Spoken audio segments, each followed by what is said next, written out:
Okay.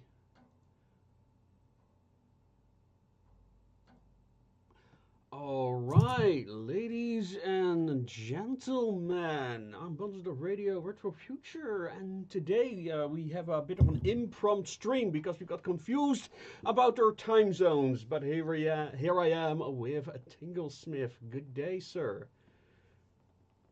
Good day. I'm having a little. Oh, there we are. I was just saying I'm having a little look at YouTube, but we're live. That's good. That's good. Yes. Yeah, there's gonna be a little lag, so the video feed is gonna be a few moments behind. Don't worry about that. That's normal here on YouTube. So yeah, we've got a bit of an impromptu stream, and we're gonna be talking about your Kickstarter, which is Shadows and Steam. But before we get into that, could you tell us a little bit about who you are and what you do? Oh yeah, sure. Yeah. So I guess the thing I mainly do is ASMR videos on YouTube. So I have been making those for about 3 or maybe 4 years now. That's it's a while longer than 4 years. And on there, I mainly do role plays. So I would do ASMR role plays, futuristic ones. I like doing the steampunk ones the most, though. All right, there are fantasy ones in there. I'm going to be honest, I do prefer to do the steampunk ones. And so I have a few different steampunk characters. I've went all out. Look at this. You got the thingamajig, the waistcoat, and everything. Dressed actually as one of my characters right now, Captain Wolf, who is the very terrible captain of the USS Prometheus, of the SS Yes, Prometheus. and he's also a character in Steam and Shadows, right? He is. Yes, he's one of the suspects, and he is pretty suspect, if I'm honest. His memory is not the best. He lives in what's called Her Majesty's Perpetual Midnight Time, because he flies through the stars, and as a consequence, he has great difficulty recalling specific times, uh, and Oh, so he's well out of shot with regards to reality, if I'm honest. all right. Now, before we go on, for the people who are new to ASMR, could you explain what it is? Yeah, sure. So actually, the reason it even came about is that I was pulling together a couple of ASMR role plays, and then I was thinking, you know what, this could make a really nice ASMR collab. And then as I was writing it, I thought, actually, this could be a book. Now, I don't know if you've ever seen. Um, I can't believe I don't remember his name. Uh, Dennis Wheatley. That's it. Dennis Wheatley, quite a famous murder mystery writer. He was in the Murder Mystery Club alongside Agatha Christie. Um, a great writer, and not really as famous nowadays as he used to be, which is a shame. But he did these things. So I came across two things at once. Firstly was the collab idea with all the different characters, and the second thing was I came across Dennis Wheatley's crime dossiers. They are so cool. So he had books, and I think he made five of them in total, and it was just this dossier that had pages and pages of interviews. It had evidence in there. It had letters in there, and the coolest thing for me, right at the end, there's this letter that you can open, and it's the confession from the killer. So you read it through as if it's an um, actual case, like you're actually the person behind it. I managed to get a copy. It's from 1930, like 1931 or something. So Dennis Wheatley is long gone, and he did an amazing job. And I haven't really seen very many copycats of that. Inspiration, let's call it, instead of copycats. But yeah, copycat. And just haven't seen very many of those. And he did. Obviously, he's an amazing writer, and he did an amazing job. But I thought this could be updated a little bit because there's a lot of things that he didn't have access to that we've got access to now. Like YouTube videos, Hmm. audio files, all that sort of good stuff. So I thought, like 3D printers, everything. So I thought to myself, wouldn't it be nice to turn this collab into a little bit of a story, um, so you can experience it uh, as you go? Mhm. I've talked a lot there, so I'm gonna shut up. Unless you want me to keep going. Yeah, yeah, it's very similar to my approach to the Association of Ishtar, actually. Let's focus on your stuff for now. Also, welcome people in the chat like Luna C and I see Blake. Hello, vendor. Oh my God, I knew that you seemed familiar. Love your ASMR videos. You're amazing, guy. Such an amazing, relaxing voice. So you already have some fans on my channel, as Oh, it seems. thank you very much. So Thank you there. yeah. How did you get into the ASMR stuff to begin with? Well, that's a good question, isn't it? I guess I was watching ASMR for a little while. Actually, I wasn't. So I knew what ASMR was about. I think maybe could it be like 8 years ago when the first one I saw, which was a role play by Ardra Neela, very talented person, and she put together this role play that was like this psionic thing. It just was a great video. I'd never seen anything like that before, and I thought, wow, ASMR role plays are very fun, very interesting, very relaxing. So I looked for them. There wasn't very many then, but then I thought, I would like to do this. It's a type of storytelling, type of, you've got the camera work, all that sort of stuff. You can build, and it's unusual. You've got like a one-to-one experience with the viewer, which doesn't happen very often. Mm-hmm. You don't see that in much other things. So I thought, you know what, I'm going to do a couple of videos. Do a couple of videos. They did okay. And then my friend, Mr. ASMR Weekly, invited me to this collab, Lord of the Rings collab. And then that was a really cool video. And then I sort of started making videos with the community, and it's been amazing fun. It's been amazing fun since then. So that's how I started, I guess. My first video was the Void Camp test from Blade Runner. So I'm just sitting Oh, there. Yeah. You know, this was the interesting thing about the Blade Runner one was I was so bad at editing that I didn't realize that you could like zoom in. So I got the shot exactly in place, and I used books for my microphone because I didn't have like a stand or anything like that. And I thought, you've got to get this in one take. So it was like a 45-minute video, and I did get it in one take, even though there was noise. I was just like trying to be quiet during it, and then added some effects to it. But I didn't understand color grading, how to cut things in nicely, or anything. So it was super amateur. But it came out all right, actually. It did come out all right. My first video I recorded, not the first one I released. I built a little library of videos before I had the bravery to start releasing things. Yeah. mm-hmm. Yeah, man. Yeah, that's the thing. I guess I should have tried my hand in ASMR myself because I do a lot of voice work for my own videos, like the Steampunk Beginner's Guide. A matter of fact, for my recent Fallout video, I wanted to do Dankard's voice again because I hadn't done him for such a long time, and now I'm like, eh, yeah, I guess. But by my last lore video, got some traction, so we'll see. Um, but yeah, I do really want to do more collabs with voice actors overall for that. But we'll see how everything goes. Um, because YouTube is not a big fan of my content, unfortunately. Um, but yeah, so what inspired apart from the obvious relationship to ASMR? What brought you to make Shadows your game that's now on Kickstarter, which I linked in the chat Yeah. for those who want to see it. Yeah. So thinking of this, I was always like steampunk. I did a character called Captain Wolf, who runs the other ship, but I also did another character called Doctor Copperhand. He has, it's just a coincidence, but he happens to have a mechanical hand. He's another one of the characters, and I thought, wouldn't it be fun to put in this professor? So I had this sort of steampunk world built, and I thought, imagine there was a murder, and I got my ASMR friends to do the different characters, and there was different evidences and things like that. And I thought, you know what, this could be a book. I could pull this together as a nice little digital experience. As I say, it just happened. Lucy Worsley, thank you. I was watching a historical a view of like the Victorian London. She's a historian, deserves more credit than she gets. And she talked about Dennis Wheatley. And I was looking at Dennis Wheatley, and then I came across this crime dossier. You know what? I should have brought it.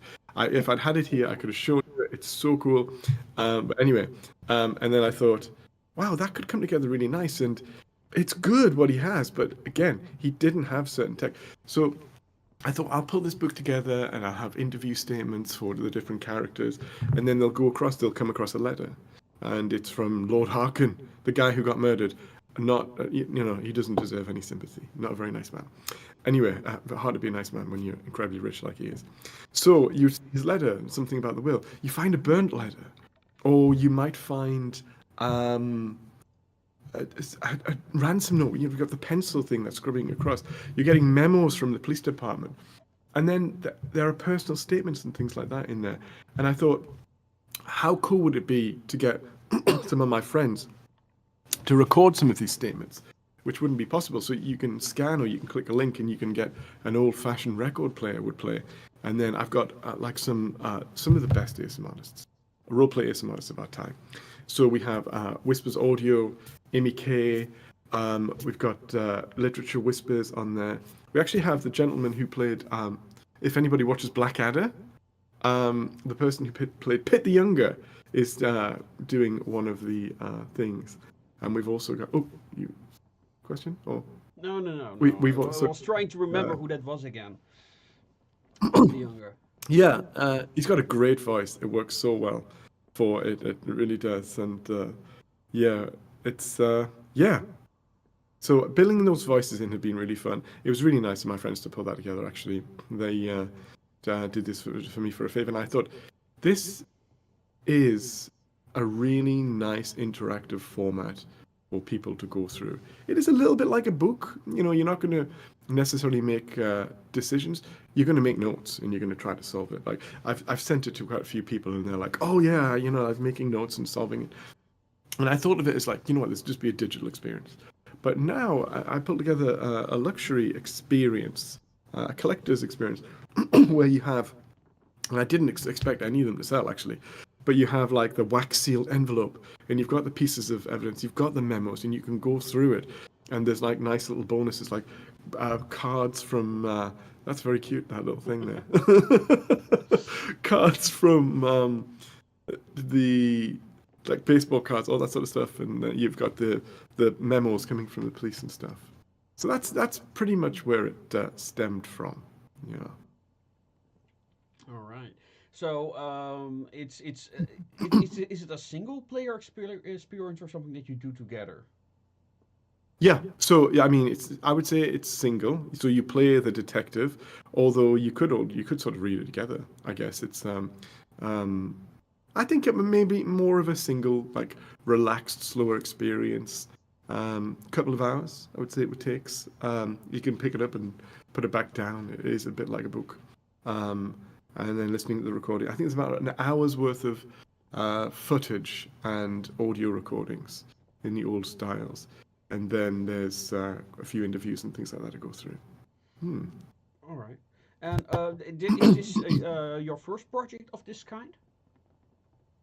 It is, actually, yeah. Which made it a little bit intimidating. But having no skills at all in any of the digital editing or things like that slowly changed over time because with my YouTube videos, I learned so much about things I had no idea about. I have no background whatsoever in any of these things, but lighting, video editing, of course, creating props and things like that, using image editing software, all of that type stuff. So I sort of like slowly built all the skills I think I needed over time, which is one of the things that occurred to me as well while I was writing it. Was yeah, you probably could do this now. You probably could do this next step, and things build up. So it took me a little while to gather the sort of a little while to gather the ideas. Actually, I think I finished and wrote it in about 2 weeks. So it was quite. I had obviously there's loads of perfecting and all that sort of stuff, and it's certainly not perfect. But yeah, I think that took about 2 weeks to do. And I was like, I love this, and it was just a nice template for writing. So I would say it's probably my first thing that I've tried to publish like that, other than my videos. Hmm. Yes. Do you have like novels in the works? You know, I thought I would continue in this same vein. So I have written another one. Um, Too early to even think about publishing it right now. But Death in the Skies. So this is literally going to be a steampunk, a sky ship thing, it's going to be like a luxury cruise that you're going to go on, and you're going to be Inspector Rutherford again. So this does roll into a second one and a third one actually, which is like that one is just a concept right now. But I think my first one, it, it's well thought out, and it's a very interesting experience. With my second one, I think I can improve the luxury editions as well, because once you've like that was a hard thing, right? Finding out who can print this for you, who can create these different cards for you and stuff. And I'm like, oh, I'm massively out of my depth now. But I feel like it was almost too ambitious, maybe a folly, but because it was made it so hard for me. But it's all in place and it worked, which was good. So that baptism of fire, and I was very happy with every single element of it. So I feel like the next version could even be a little bit more ambitious in terms of the stuff that I produce. But yeah, it is the first thing I've published. I didn't expect to get any real interest on it, um, but I thought I would do it for fun. I think that's the best way to do anything creatively, isn't it? Yeah. Just for fun, and don't get your hopes up. But then it did well. Yeah, It yeah. sort of You did got well, and let's see. You about got as 130. Yeah. many backers as I did on my last Kickstarter. So yeah. Oh, yeah. Yeah, I was blown away. I would have been happy if I'd had like 10 or 20. I'd be like, oh, well, that was, I did it more out of interest for people to read. I'm glad it did well, although I'm glad it did over 100, because I mean, my friends put effort into these voice recordings, and they Yeah. did a great job.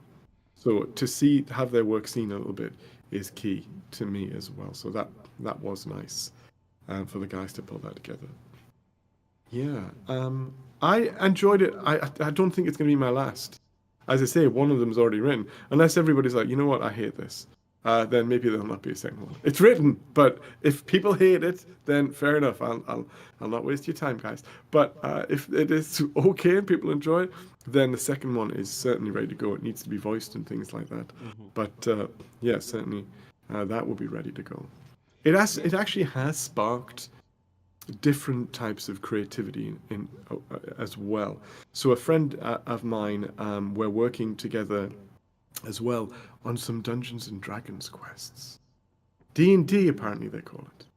So looking to see if we can use some of the interactive elements that potentially you use in the book that you could apply to a D&D campaign, or mini D&D quests. So we've got some ideas there that we're building out with that again, like new, like maps and things like that.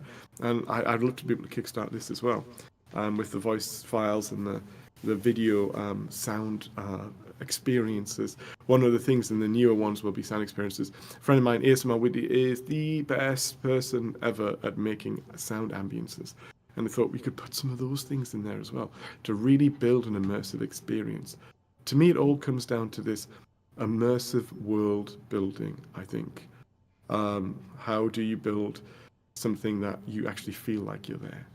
And I think with the Shadow and Steam, the murder in Kensington, you can feel like you're there because you're getting the police reports. It all looks aged and things like that, and yeah, it's it was interesting to do for sure.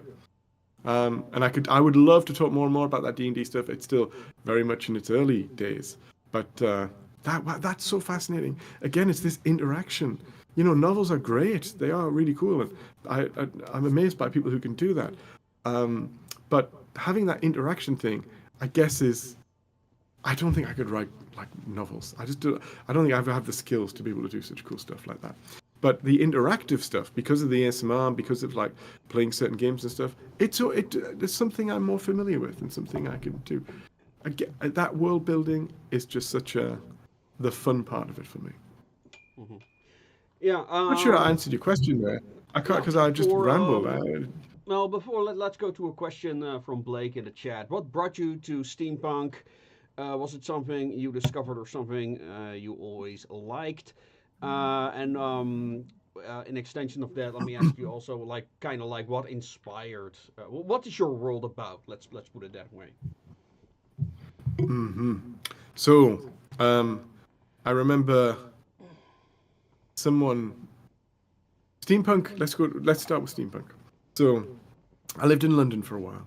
If you walk around London, you live in steampunk London, right? You're walking past some modern things.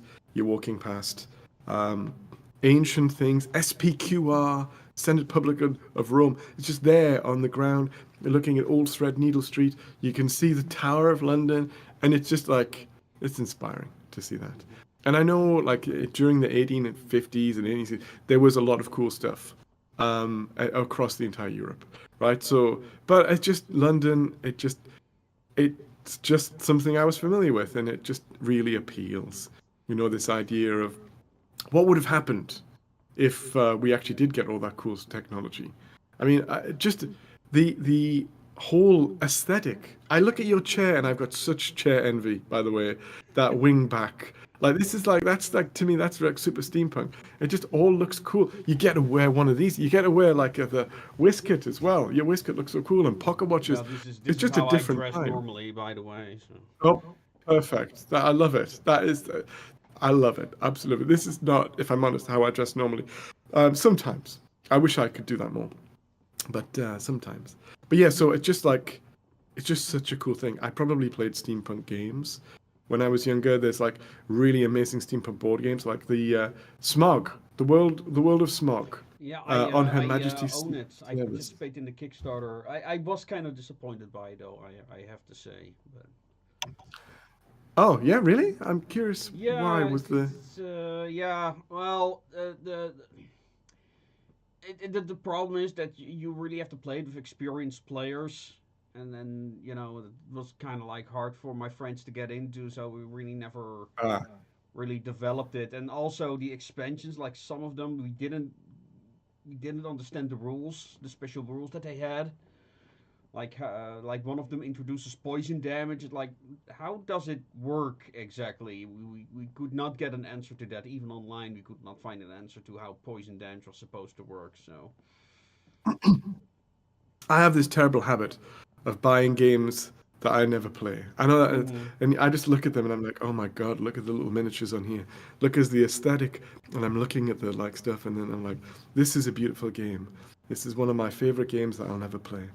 And then end up playing simpler games for sure. But yeah, so that aesthetic, it super appeals. And there was this second question. So yeah, so the steampunk world I have done is a little bit more weird, and maybe it's commonplace. I don't know, but it's not my experience in the steampunk that I used to follow. Is like, what happened if Queen Victoria didn't die? Right, let's just keep her running. I remember someone said, "How would I dress in the Victorian style in 1910?" And there was someone on the blog who said, "1910 isn't the Victorian period." And then someone replied and said, "Well, it would be if she didn't die, wouldn't it?" So I'm thinking, let's say if we kept her going. Let's see if we kept her going. So this is based in 1912. And then the next book that I've written, it's like the silent era, silent movie era. You know, it's like the 20s. How cool, the roaring 20s. Queen Victoria is still alive. She's there. Let's keep her going. One of the things I think is the perfect example of steampunk is if you've ever played Fallen London or Sunless I have. Skies or Yeah. Sun. Yeah, I love that game, especially the Sunless Skies. I think that worked really well, and there is definitely some inspiration there from those guys. But creativity is built of creativity. They were inspired by other stuff, of course. So, but yeah, that is just such a fascinating period for me. Now, there was a second part of that question, and I forget what it was. Yeah. Yeah. Well, I think you just answered it. Actually.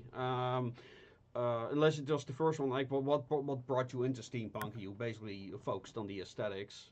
Um, Yeah, exactly so.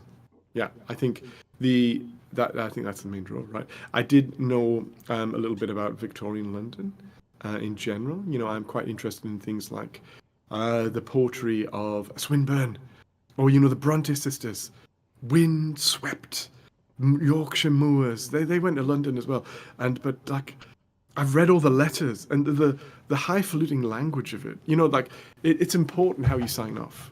There's no kind regards, you know, well wishes, Mm-hmm. or with like just the sign offs mean something different. Like you suddenly get a slightly different sign off from somebody, and you're like, oh, that's that's different. That means something else, and you can read into it. And the fluting nature of their language. I wish I could speak like that all the time, but I cannot. But the, Have you it's just seen very Deadwood? elegant. I have, Yeah, yes, that yes. that is just amazing. And the funny thing was, I was I think I rewatched that show like 3 times by now, and I was just in the middle of watching it again, and then I went to a friend of mine who she has her own hat atelier. If you want a hat, she's the place to go. Oh, Um, nice. yeah, so that's her like specialty. She sells like globally. Um, but she was like watching some costume drama, and they all spoke like modern English, and it was like so jarring after having seen Deadwood and then listening to that. It was so Yeah. yeah, it just lacked all authenticity. Mm, mm.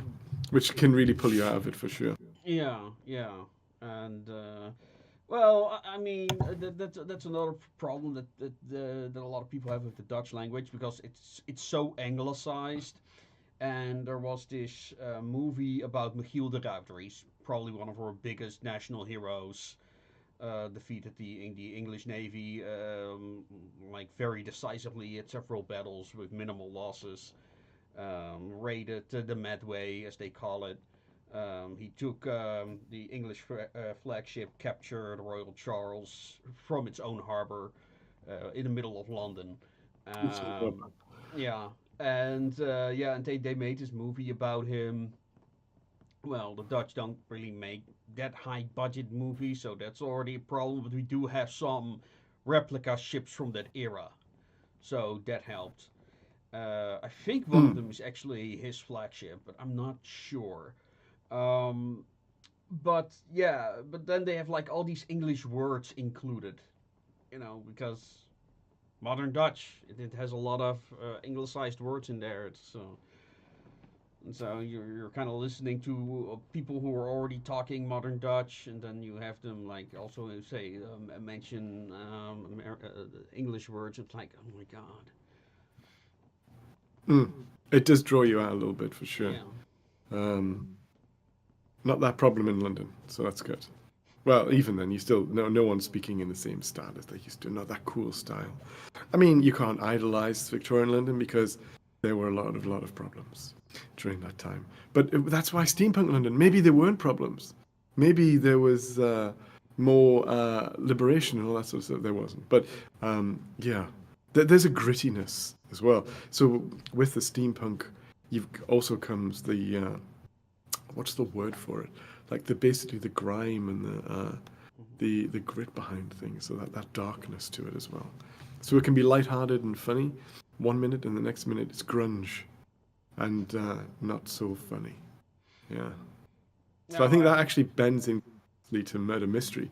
If you want to make it not constantly dark, you want to like have a little bit of humor there. That sort of works. Dark humor. hmm well, I think what I love about the steampunk genre is you can just do so much with it. And I don't know, like I feel that modern fantasy has kind of like become a parody of itself. Like it's so enamored with its own tropes that it all comes across the same. And then of course, there are some exceptions of people that really include some original ideas, but it, everything else seems like, oh, you've got elves and orcs and all these races, and okay, but I've seen all that before. Can we please have something new, please? Um, Mm. but I don't know. I guess the readers are very enamored with those tropes. I don't know. I never really got into fantasy. Um, but yeah, I think that with steampunk, there's still a lot of untapped potential there. Um, and yeah, I recently actually gave a presentation, virtual presentation on the Chicago World Fair past weekend, where I talked about Mm. this.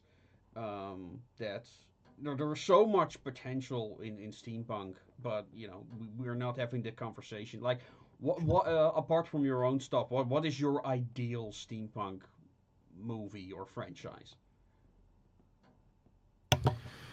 You know, one something that makes me think about steam. I mean, Sunless Skies, right? But something that I saw recently, something called Bodies.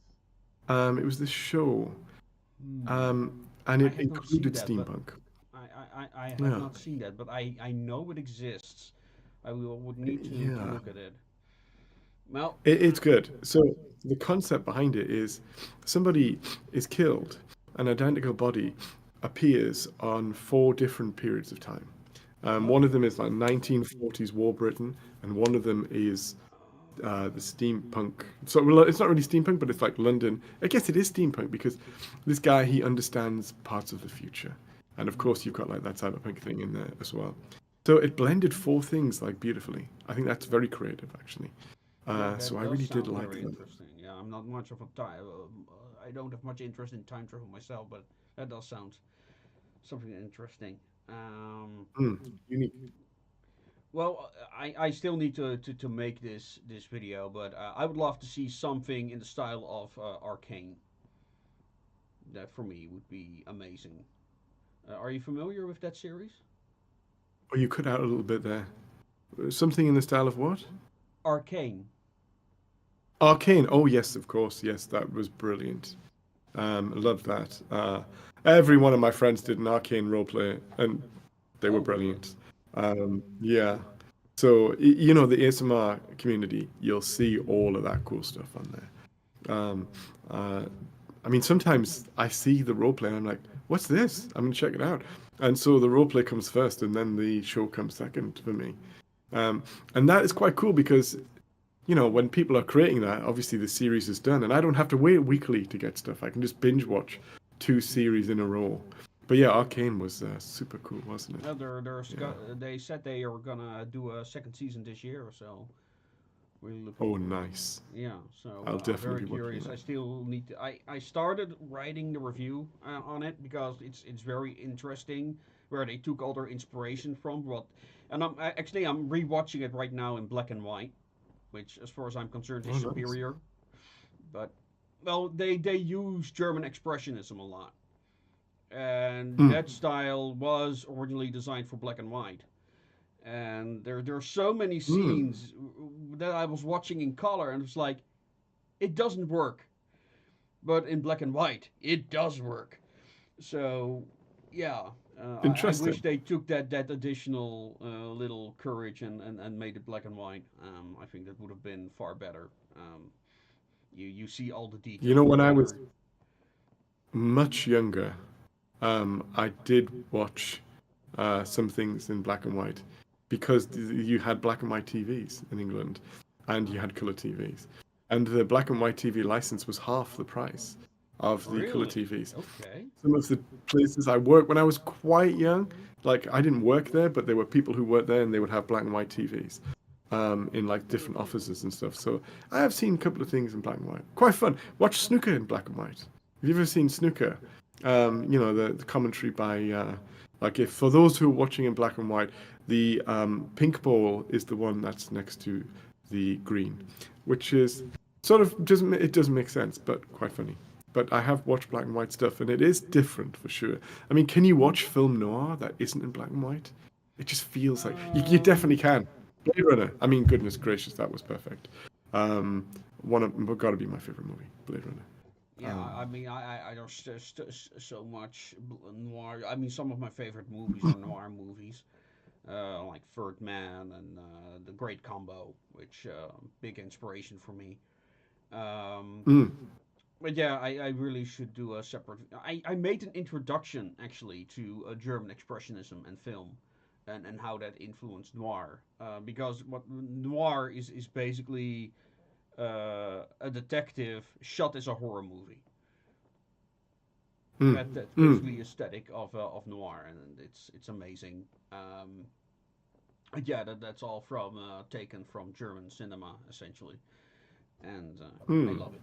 I do, and it's something that I also try to do in my books as well, where I try to kind of like. As a matter of fact, you could argue that one of my characters is a noir character because definition of a noir character is a character who's fucked. That's that's the actual That makes description sense. of a that's the industry standard definition of a noir character. Uh, yeah, Like it. yeah. Um, and something that you will like, because this is also kind of like a little bit. Some people refer to this stuff also as expressionist. I am not so sure if they're correct about that, but I kind of have done the same thing as you have with my short stories, which Mm. is also as written as dossiers Oh, of the cool. I love Association of it. the Stars. Yes, they are. I sell them as companion books to my novels. So how I work, first I write these short stories, and based Uh-huh. on that, I write the bigger books. So everything is worked Nice. out in here, and then I combine them in the larger books. So that's Love it. yeah, and the World idea is building. That's yeah, how you and the do it, idea isn't it? is like literally you could give these books to your players if people start doing role plays of this. So like, oh, you found a file. Here you go. So that's kind of the idea that we Mm. have. So Hmm. a quick Good. self-shilling here for those who are listening. I still do some late pledges of the Casket Girls that was funded last Wednesday. If you go to the Kickstarter of the Casket Girls, which are both Kickstarters are linked in the description of the video, you can make a late pledge. It will take you to my web store, and there you can make a late pledge. Um, so yeah, and that will include all the stretch goals, including an Art Nouveau poster, which I also happen to love. Cool. Yeah, are you a fan of Art Nouveau? I am. I have Art Nouveau tarot cards. I do have a little question for you. The dolly. Is there a story behind that? She has her own book. Um, Yes. This is how? Edwin, and Edwin Edward. told me she now also wants to do ASMR, but she does not speak. Anyway, but yeah, no, she has her own book as well, also on the same web store. And this is a prototype, but we also have these key rings of her, limited ones. Oh, very cute. Yeah. So for those who are interested, I can include them on the web store. I will include them on the web store eventually, anyway. But yeah, so and this is kind of like a prototype for when because I'm working on book two. But the story behind Enwin is that she was a normal doll in both novels. However, the character who owns her, which is we also have 3D printable stuff. This is Igraine. She looks like in book two of the series, and she always carries Anwin with her, where she has whole conversations with, and people really love that dynamic. But Igraine is a young woman now, so I didn't want to have her walking around with a doll um, all the time.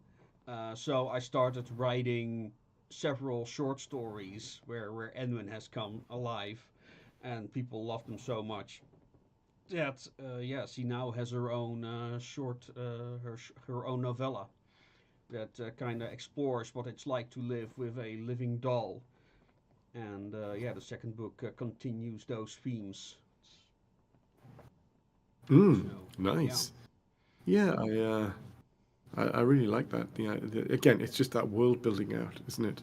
Having like this, just having that as a prop is so cool because it's oh, something that I'm links really your getting close to world, this one. Yeah, another hook into the yeah. world. Yeah. I'm not even sure how we got to the idea to make key rings of her.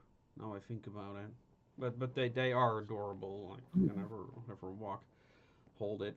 Yeah, and now Enwyn has her own doll, a little bunny. So I'm considering like if this becomes a success, that maybe we have like a key ring of the bunny, so you can have the doll and her bunny at the same time. All right, yeah, So that's really that's good. something I like it. that I'm considering, and the person who is making these, I mean, it looks so true to the book, and the book also has amazing art. I have it right here. A matter of fact, yeah. So first the Casket Girls. This is the retail version. We on the web store we sell the limited edition at the moment, and this is Enwyn. And as you can see, it's Oh, nice. Yeah, very similar. It's a very good it's almost perfect. Yeah. replication. And the art kinda has inspiration from Art Nouveau, kinda with the rings. It's not the best picture in the book, but um, yeah. So yeah, but yeah, the idea is that Enwyn is a double agent. Of course, her owner does not realize Nice. that. So yeah, I like that. she has her own secrets as well. But I mostly read it, and I took also a lot of inspiration from 19th century. Are you familiar with Punch by any chance? Mm. Yeah, so this is Punch kind of like magazine. that edgy style that they have. We kind of like used it as inspiration for the little Enwyn cartoons, and then there's stuff like this, and Mm. I just adore it. Um, One is an amazing Mm. artist. So, but yeah. Very cute. All right. So, did we talk about everything that you wanted to talk about? Is there something that people should pay attention to on the Kickstarter? I think we covered it all. I think you really got to the crux of it very, very quickly. If I was going to tell people what's unique and what would pay attention to, I would again say that it's the amazing voice acting from some of the people who are in there. Very fortunate to have friends who are just incredible actors in that regard and have so much experience in the voice world. So that is unique, I think. The luxury experience as well is fun because being able to open that confession uh, and the thing is the confession is voiced as well, so when you open it you can get the sort of like the thing over there where you can hear the internal monologue of the person as they're writing it. So I think the audio side of it is pretty cool. There are some also like linking things that you can look at, like um, for example, the church where Father Silas comes from. You can listen to one of his hymns on there and things like that. So I No. think it's a nice world, and I think as more books drop, um, based off interest, then that world will just become more and more intertwined with the characters. So, but no, I think yeah. Thank you very much for letting me come on here and talk about my book. It is an honor to do such a thing. It's the first time I've ever done this, so Okay. it is delightful to, especially since how much you know your stuff, how clearly an expert you are in there. It is a little humbling to be invited to talk about things Well, with I you, mean, possibly intimidating. I mean, in But raw yes, numbers, I mean, you've got like over 100K subscribers, if I recall correctly. So, I think yeah, 130,000. I think maybe more. yeah, I don't yeah. know. So yeah, But that shocked me as well. By the way, I thought I would get like I don't know. I was like, oh, I wonder if I'll get 100 by the end of the year. And then my first year it was like 1,000. I'm like, oh wow, that's pretty cool. I wonder if I'll get 2,000. And then more recently, it was very cool to have that take off. Um, yeah, people are interested in that sort of stuff. It's fun. Being that again, that's such a unique and strange medium to be able to like the interaction. You don't really get that very much. And Disney's trying to get in on it, and all these corporations are trying, and people are like, nah, that's not. I mean, eventually, I'm sure they'll kill us off, but right now they're like, no, no, we want that authenticity, and so building yeah. sets and being able to I engage with think people is cool. authenticity is definitely a thing there. That yeah, that's especially in like at some point, like there's some more or less unexpected movies coming out that become major hits. Uh, but yeah. Solo Sword, I Mm. have to tell you that Casket Girl doll might sell well. Well, I'm very curious. But yeah, if Solo Sword, if you want one, they I can put them on my web store, and then I can send them out with all the other Kickstarters for those who want to do that. But yeah, this is a prototype. First, I want to finish the Enwin doll, but I'm not sure in what order my Kickstarters are gonna be because right now we're really working hard on the RPG. Um, so it only makes sense that's gonna be the next Kickstarter, but I need to discuss it with my game developer what he thinks. But we do want to go to Spiel in October. So yeah, it only makes sense that we're gonna use that opportunity to promote it in October. So it's not the best time to run Kickstarters. That is an issue. Um, so that's but it's bloody spiel. So people go there to spend money. Um, but yeah, I'm very because I don't know if you noticed, but you also have these miniatures of we also working on a miniature range. That's something that I want to promote on Spiel as well. And this is like our steampunk Oh, mech from cool. the Casket Nice. Girl books. Yeah. We also have one where she's sitting on top. Unfortunately, we have not sold a single one of those because I introduced those later during the campaign, and now I'm beating my from my head Oh, like I should have cool. Like introduced those it. from the very start. Perfect little add-ons. But yeah, Yeah. they're digital for your own printing pleasure. So if you want one, let me know, and I can just send it to you.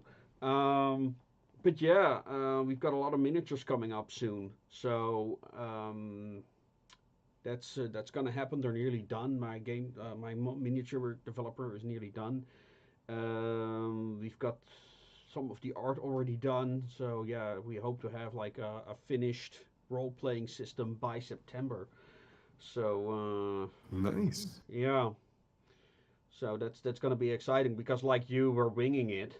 Like I have no fucking clue what I'm doing. I don't even because the art we're making we want to make like cardboard cutouts of those that you can just pop out and put into something. Oh, Uh, yeah. That's so so cool. You the, get like the little costumes that you should be able to put on and yeah, things. And I remember well, using those when I was a kid. yeah, fun thing. Some of the costumes of the characters are actually based on actual costumes that I've made. Like the Oh, first nice. miniature that we made for the series is actually literally based on a photo of me. So Oh, yeah, nice. yeah, That's yeah. very cool. So yeah, I don't do that much of it anymore because time and I'm right now I've written an alternate history of the Netherlands that I need to finish, and I'll probably also make a lore video out of. So if you like to do some small role for that, let me know. But let's see. Hmm. We also have got some stuff. Red Dress Press. I was on their podcast recently. Thank you for being here. Both of you look so fancy. Thank you, sir. Solo Sword. I have to tell you that the casket. Yeah, that's Enwin. See, he's not related to the Casket Girls, but the association being the association, there's probably gonna be a moment where Enwin will be boarding on one of the CBs because it's just I don't know. Maybe she'll have like her own cardboard version or something. We'll see. And yeah, I have a case of Sky Madness. Is that a reference to some of your stuff? It is, yeah. So, Captain Wolf, who is clearly be-riddled with, is that a word? With sky madness. Well, there's an ASMR cranial nerve exam. Thank you for the call. I just a little message. That's very delightful. Yeah, I love playing Captain Wolf. I love the idea of someone being on the ship and with you and just traveling there in the stars. And so, yeah, you eventually you get sky madness. You Mm. stay out there too long. Um, Her Majesty's perpetual midnight. Not knowing what the time is, and not being able to see sunrises or sunsets, it is somewhat disturbing. So Well, yes, yeah. That's what the radio service is for. They are the universal clock. yeah, for sure. Captain, in his formal statement, Captain Wolf is very much like, I would like to explain things before I make my statement. Hmm. Um, Everything that I say is might be wildly inaccurate because of my lack of grip on time and also the lethargy that's akin to oblivion makes my when he signs off as well, he's like, I don't think I killed Lord Harkin, but I can't be sure of it. And that's feel like that's how anyone should sign off their formal statement. Just give a little bit of excitement there for your police officer. Let's see. Also, Jeeps, he's my favorite after. And then there's like this annoying emoji in the way that I can't read that word. Guy who does the float spa. I'm gonna assume that's another reference to some of your. Oh yes, yes, the float bar is a fun one as well. Yeah. All right. So yeah. Do you have one last topic before we sign off? Something random you'd like to talk about or ask about or whatever, or mention to the audience, like what's You gonna know, be. nothing 100% jumps to mind. Um, I think we've delved in quite a lot of very interesting things. I would just really want to do the thank you again. You know, thank you very much for bringing me on. Thank you very much for everybody who's attended. I appreciate that. And mention my ASMR channel is flattering. And thank you for all of the people who helped me out with this. You know, when I keep saying my book, it's not really my book, our book. You know, a lot of people help me with this. Things just don't get created on their own. It's, you know, there's no such thing as self-made, is there? Yeah, so many people help you on the way to where you go. Mm, So, thank you for everyone who's been involved. Yeah. Uh, yeah. all right.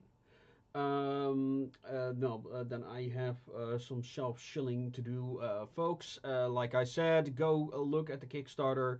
You have like three reward levels, I think.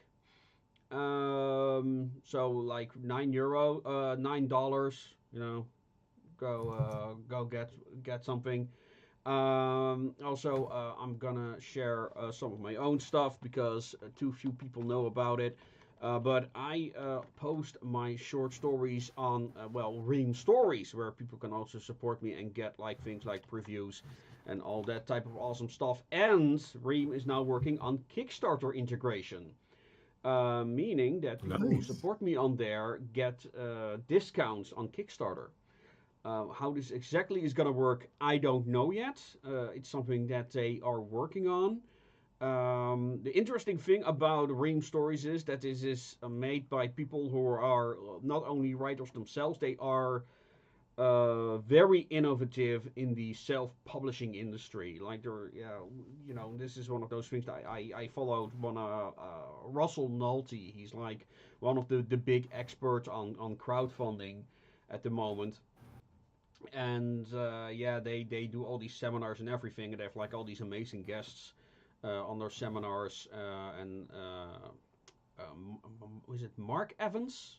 I think his name is, and he has created Ream. I had him on my show as well, and it's an amazing platform. I like it's kind of like uh, Patreon, especially made for readers and writers. Uh, Oh, cool. That's yeah, really cool. I'll yeah, and check you that can out. follow me there for free if you want to read my short stories on there. And yeah, I'm gonna read your comment in a moment, Blake. And yeah, so please have a look. Follow me on there for free. And yeah, if you want to help me make art for or lore videos, I have some amazing panels in the works for our upcoming video that's gonna talk about the origins of the Casket Girls in our world. So get ready for that. I hope to have that done next month. And also the Rise of Raw, which was surprisingly popular. That performed far better than I thought it would. But maybe I finally hacked the YouTube algorithm with the right title. So go check that out if you haven't Hard thing already. to crack. Yeah, yeah, yeah. But yeah, Blake, your humbleness is benign. You, sir, truly are a great member of the ASMR community. Keep up the amazing work. It has helped with so many sleepless nights. You're Okay, too kind, Blake. Thank you yeah, very much for your kind words. I will not comment on that further. Um, anyway, yeah, and I like to end these conversations with a little, some words of wisdom of our guest. Do you have Words of some words of wisdom. wisdom to share? Yes. Oh. You know, never trust anyone. One of the if people, one of the things I first advise people is never trust any advice that anybody ever gives you.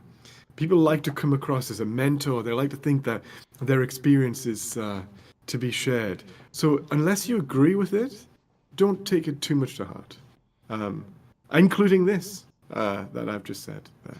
I think that's Don't my trust favorite. And my anyone. second favorite. My second favorite thing that I always say is make hay while the sun shines. You know, I like that saying a lot. It's like everything isn't going to be, maybe it will be perfect forever, but you know, just make hay while the sun shines, while things are good. Mm, yes. All right. And do you have something to say, Enwin? No? Okay. And with that, ladies and gentlemen, I hope you will have a great weekend. Thank you all for being here. And with that, I'm just going to bid you adieu. And as always, make things your way. Yes. Good night.